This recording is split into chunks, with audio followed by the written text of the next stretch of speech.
Well, right now, Gretchen, it's still all just rain for the tri-state, but just seeing that transition up to our north and west. Of course, not just seeing it. It's been going on for a little bit now, but that's going to be a slow-moving transition to get down here, which is what we expected as we go throughout the afternoon. Still some rain showers. We have an ice storm warning and a winter storm warning for parts of the tri-state. Southwestern Illinois is under that winter storm warning, except Gallatin County. They have the ice storm warning.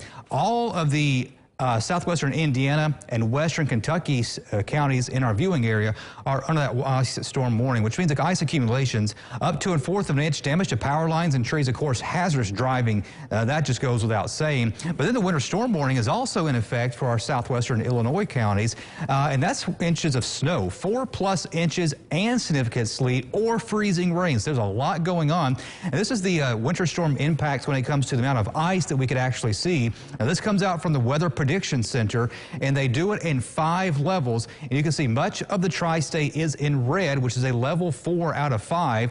Some patchy purple there, that is extreme, and that is pretty much where they're saying you can't drive. It's just not going to happen. Don't do it. Do not drive. And you can see there is some purple there in the tri-state too.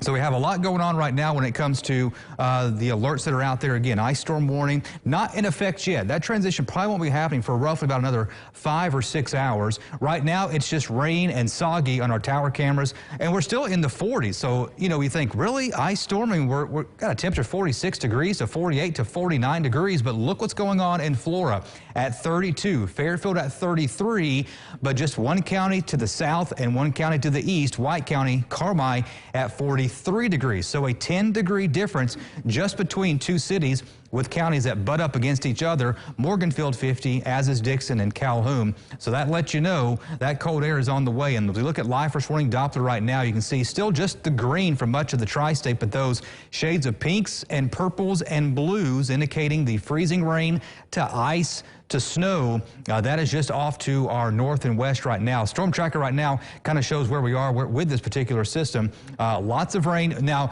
here's the thing. We're going to get a little bit of a lull, but the next wave is going to be working its way in relatively soon, and that wave is still down to our south. And so here's the bigger picture for you right now to kind of show you what's going on. There is still a lot of moisture coming up from the south and cold air from the north and west that we have to worry about. That's going to cause us to see upwards of about 1/2 inch.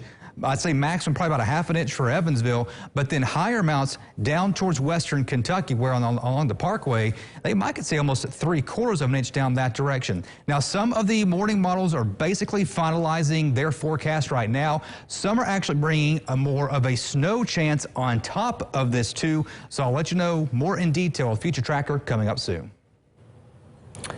All right, thanks, Joe. We'll check back in with you in just a few minutes. Preparations are already underway for this winter storm. The city of Henderson tweeted out that the Henderson Rapid Area Transit will not run at the start of the day tomorrow, but they have not yet determined if there will be a time to restart later in the day just yet. Road conditions will be evaluated before making that decision. Of course, we'll keep you posted. Also, sanitation crews are going to attempt to run tomorrow, but you can expect delays as crews run behind due to the wintry mix. But crews say they are going to do their best to get everything picked up by the end of the day. And Public Works says they have devised their plans for clearing the main roads while taking into account the change from sleet to ice. So they are being transparent there with their preparations.